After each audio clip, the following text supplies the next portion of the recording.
आप नाम बता दो तो मैं इसके घर आऊं। मेरे से बढ़िया लिखने वाले आ चुके हैं, लेकिन मुझे अब भी ऐसा लगता है कि अंग्रेजी या कोई भी भाषा कितनी भी अच्छी हो सकती है, हिंदी से मीठी मेरे लिए नहीं हो सकती। कठिन लिखना बहुत आसान है और आसान लिखना बहुत कठिन है। उर्दू और हिंदी में बस फर्क है तो इतना, वो ख्वाब देखते हैं, हम देखते हैं सपना। राष्ट्रधुन, रामधुन एवं युवा भारत की हिंदी धुन, इतनी चीजों की प्रेरणा आपको कहां से मिली? देखिए, जैसे मैंने पहला बच्चों से बताया था, राष्ट्रधुन तो इसलिए है कि आप जिस जगह पैदा हुए हैं, अगर उस पर आप गर्वित नहीं हैं या उसके विषय में सोचते नहीं हैं, तो उस मिट्टी को ये रहेगा कि मैंने कैसी संतानें पैदा की। आज आपकी पहचान क्या है? और यहां तो फिर भी आपकी कानपुर की पहचान है। कानपुर तो वैसे भी ज्ञानियों की जगह है, मतलब हर चौराहे पे ज्ञान उपलब्ध है। कानपुर में आप चले जाइए और हाँ, मतलब कानपुर का आदमी बातचीत करते में आपको ये आभास करा देता है कि बोल लो पर पता हमें है। ये कानपुर की विशेष स्थितियां हैं। जैसे कानपुर का कोई आपका मित्र आपके यहाँ भोजन पे आया, आप उसे खाना खिलाओ, उसके बाद आप पान खिलाओ, तो वो पान खा तो लेगा, लेकिन वो एक बार ये जरूर कहेगा कि हमारे कानपुर में गुरु, तो वो बताना चाहता है कि तुमने जो खिलाया ये घास थी, पान हमारे यहाँ ही बनता है। ऐसे ही लड्डू के बारे में या किसी के बारे में।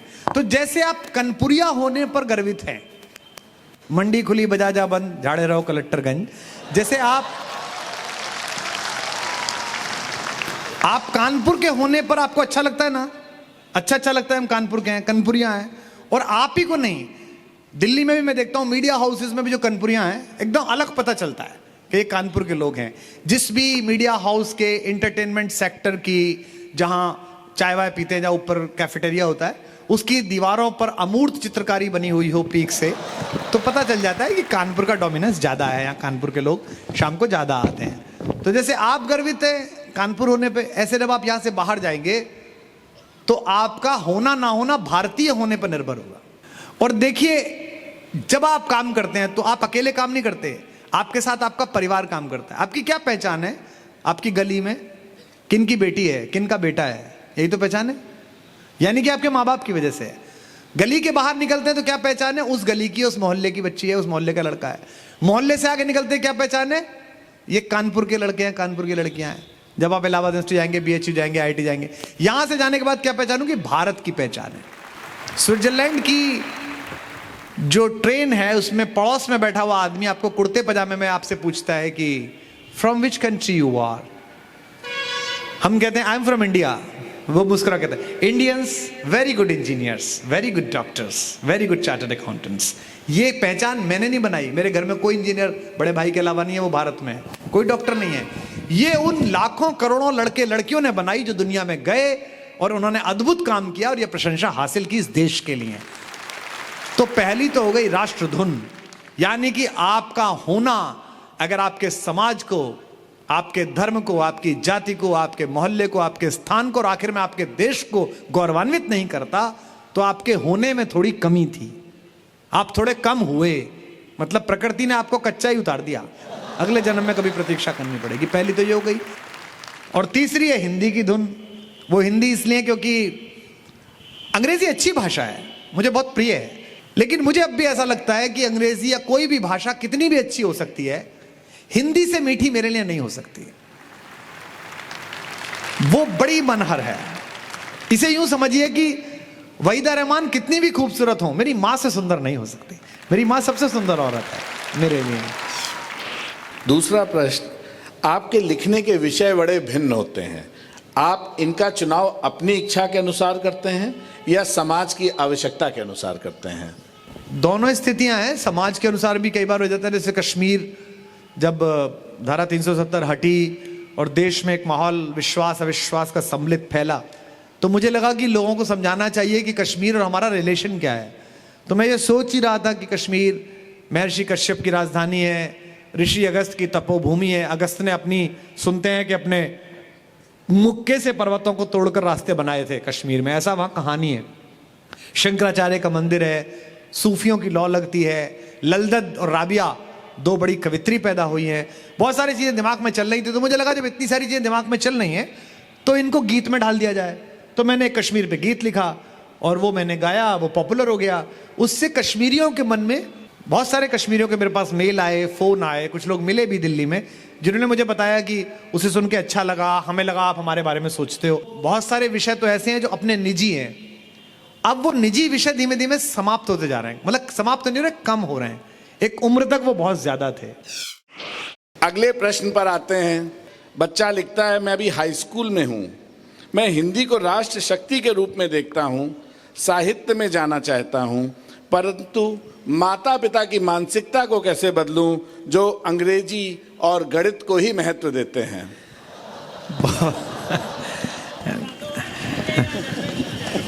आप नाम बता दो तो मैं इसके घर आऊं। देखो, वो मैथमेटिक्स आपको सिखाने के लिए कह रहे हैं तो जरूर सीखिए, मैथमेटिक्स बहुत आवश्यक है। आपको अंग्रेजी सिखाने के लिए कह रहे हैं तो बहुत जरूरी है, अंतर्राष्ट्रीय भाषा है, इंटरनेशनल इंटरेक्शंस में उसका बहुत योगदान है। आप दुनिया के किसी देश में जाएं तो बातचीत करने में सुविधा होती है, तो अंग्रेजी सीख लीजिए, क्या दिक्कत है, बहुत सरल है। अंग्रेजी तो बहुत सीधी है, उसमें तो कुछ है थोड़ी। 5 अंग्रेजी बोलने वालों के साथ 20 दिन बैठो तो 21वें दिन आप ही बोलना शुरू कर देते। हाँ, हिंदी सीखने में थोड़ा श्रम लगता है, प्रतिभा लगती है, और संस्कृत सीखने में तो बुद्धि कौशल लगता है, वैज्ञानिकता लगती है। तो इसलिए इंजीनियरिंग हो, स्पेस साइंसेस हो, माइक्रोबायोलॉजी हो, उसके लिए निश्चित रूप से अंग्रेजी की जो टर्मिनोलॉजी है, जो उसका विधि विधान है, वो आवश्यक है, और वो बहुत छोटी सी चीज़ है। बाकी ज़िंदगी चलाने के लिए अंग्रेजी इतनी ज़्यादा ज़रूरी नहीं है। आप अच्छा स्कोर करेंगे, अच्छा काम करेंगे, माँ बाप की चिंता सिर्फ आपकी आजीविका को लेकर रहती है। मेरे पिताजी को भी ये चिंता नहीं थी कि मैं इंजीनियर नहीं बना तो क्या होगा। उनको ये लगता था हिंदी में रोटी कैसे मिलेंगी, हिंदी में जिएगा कैसे, हिंदी में कैसे आगे काम कैसे रहे, हिंदी के गीत पढ़ के कैसे आगे, कविता सुना के कैसे आगे बढ़ोगे। तो ये उनको लगता था। संयोग से वो एक बैरिकेड टूटा है। हिंदी के लेखक इस समय समृद्ध है। हिंदी के कहानी लिखने वाले, उपन्यास लिखने वाले जितने नए बच्चे हैं जो आ रहे हैं, उनकी एक एक कहानी करोड़ों रुपए में बिक रही है, फिल्में बन रही हैं सब में। अगला प्रश्न है कविवर, जब आप उन देशों में जाते हैं जहां उर्दू का चलन है, तो वहां के लोगों को अपनी हिंदी कविता की ओर आकर्षित करना कितना कठिन होता है? दोनों जबानें जो हैं उनकी रिलेशनशिप बहुत अच्छी है। ये बात अलग है कि लोगों ने बिगाड़ने की कोशिश की है। हमारे उर्दू के एक शायर, रामपुर घराने के, उनका एक शेर है, कत्ल उर्दू का भी होता है और इस निस्बत से लोग उर्दू को मुसलमान समझ लेते हैं। जबकि उर्दू और हिंदी ये दोनों हिंदुस्तान की ज़बानें। और मैं तो उस कानपुर में बैठा हूँ जहाँ उर्दू के शायर अंसार कमरी ने हिंदी के अद्भुत गीत लिखे हैं। अंसार कमरी का शहर है ये। उनके कविताओं में जो प्रतीक विधान है वो हिंदुओं के देवी देवताओं के हैं। क्या नहीं कर मैं सकता तुम्हारे लिए, शर्त ये है प्रिय कुछ कहो तो सही, मैं भगीरथ सा आगे ही आगे चलूं, तुम पतित पावनी सी बहो तो सही। ये अंसार कमरी का शेर है। अंसार कमरी का शेर है कि अपनी हद में रह के देना दान हो या दक्षिणा, वरना तुमको वक्त का रावण उठा ले जाएगा। ये अंसार कमरी का शेर है। तो उर्दू और हिंदी में कोई फर्क नहीं है। उर्दू और हिंदी में बस फर्क है तो इतना, वो ख्वाब देखते हैं, हम देखते हैं सपना, बस इतना सा फर्क है। तो कोशिश रहती है कि, और ये लोग लिखने लगे हैं अब। अच्छा लगता है मुझे, पाकिस्तान में इस समय कम से कम 5 शायर ऐसे हैं जो नाम के आगे कुमार लगाते हैं। कुमार अकरम, कुमार खुर्शीद, और अच्छा लिखते हैं, वो बहुत बढ़िया लिखते हैं। और वो हिंदी प्रतीक इस्तेमाल करते हैं। हिंदुस्तान में भी उर्दू के लिखने वाले लोग जो हैं वो हिंदुस्तानियत के प्रतीक इस्तेमाल करते हैं। हमारा बिल्कुल नया बच्चा, एक बंबई के पास के सबर्ब का एक लड़का है, उसका शेर आप सुनिएगा कि बंशी सब सुर, जुबैर अली ताबिश, बंसी सब सुर साधे है, एक ही धुन में बाजे है, हाल न पूछो मोहन का, हाल न पूछो मोहन का, सब कुछ राधे राधे है। कितना अच्छा शेर है। तो हिंदी उर्दू में ऐसा कुछ है नहीं, ये राजनेताओं की लगाई हुई आग है, इसे हम लोग बुझा लेंगे। सर, हिंदुस्तान की वो कौन सी खासियत है जो आप हर देश में देखना चाहेंगे? हिंदुस्तान की सबसे बड़ी खासियत है कि भारत एक ऐसा विचार है जो एक एक कण में ईश्वर को मानता है।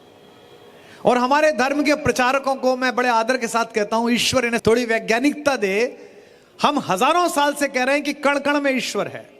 और आश्चर्य हुआ कि अभी 2 साल पहले फिजिक्स का नोबेल पुरस्कार इस बात पर मिला कि वैज्ञानिक ने कहा कि हर कण में गॉड पार्टिकल होता है, जो दिखता तो है नहीं है पर है। यार यही बात तो कह रहा है वो।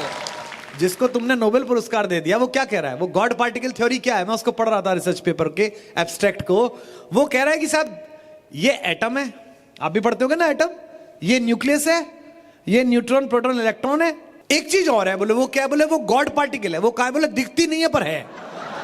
और हम क्या कह रहे थे? हम भी तो यही कह रहे थे कि हर कण में ईश्वर है, एक एक कण में।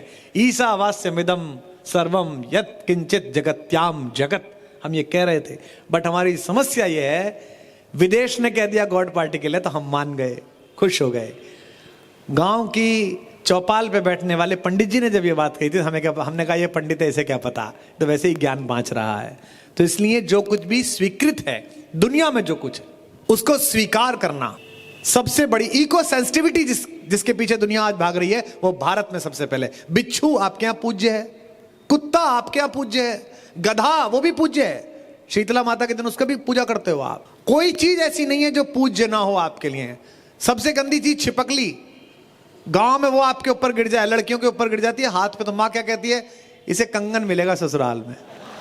क्योंकि माँ चाहती है कि छिपकली को मारा ना जाए, क्योंकि छिपकली इस फूड चेन का एक हिस्सा है जो मच्छर को खाएगी, जो स्वच्छता करेगी।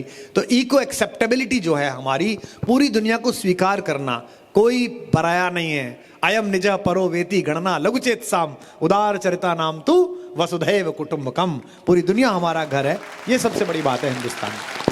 और ये आ गया तो लड़ाई बंद हो जाएगी। सर अगला प्रश्न है, आपकी एक म्यूजिकल सीरीज श्रृंखला है तर्पण, ये किस प्रकार की श्रृंखला है? इसका बड़ा मजेदार प्रसंग है। ये बनी क्यों?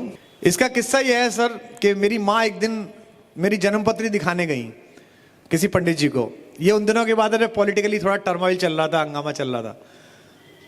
तो मेरी माँ ने मुझे लौट कर कहा कि हमारे पितर शांत नहीं है, फोर फादर्स, और तुझे उनके लिए कुछ करना चाहिए।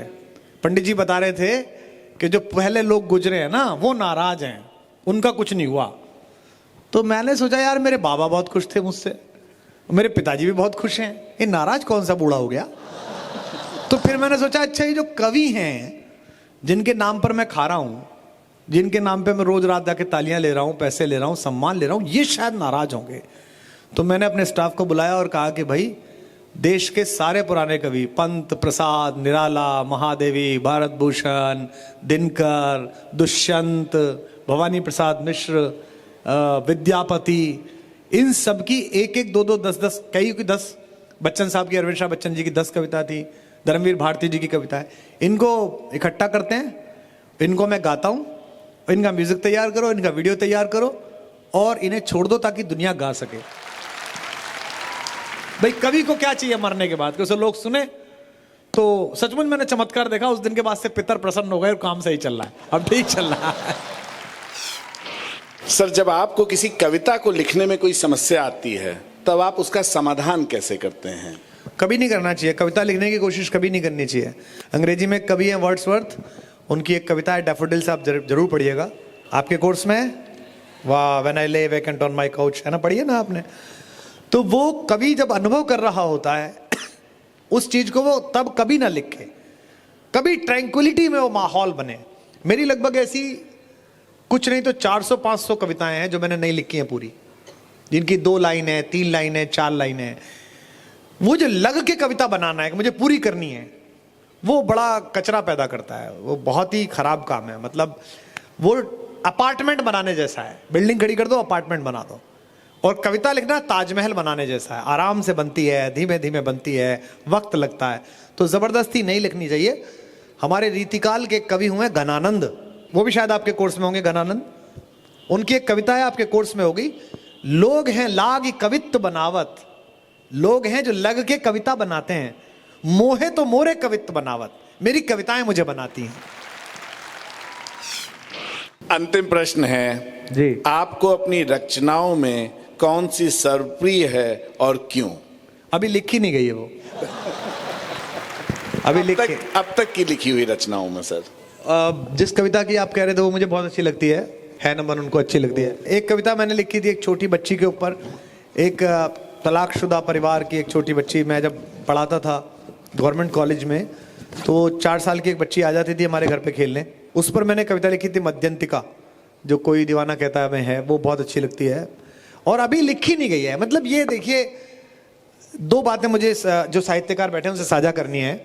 मेरे से बढ़िया लिखने वाले आ चुके हैं और मैं उनके साथ पढ़ रहा हूं, वो मुझसे बेहतर लिख रहे हैं और ये बच्चे जब लिखेंगे हम दोनों पीढ़ियों से अच्छा लिखेंगे, क्योंकि इनका अनुभव और विराट होगा। क्योंकि एक बात हमारे टीचर्स भी समझ लें और पुराने लोग भी समझ लें, और इस पर आपकी तालियां उठें, इनकी चाहे कम उठें, जो पेड़ नए पत्तों की अगवानी से इंकार कर देते हैं उन पर बसंत नहीं आता, वो ठूंठ बन के खड़े रहते हैं, उनकी तरफ कोई नहीं देखता। ऐसे पेड़ों पर कोयल नहीं बैठती, गिद्ध बैठता है और कौवे बैठते हैं।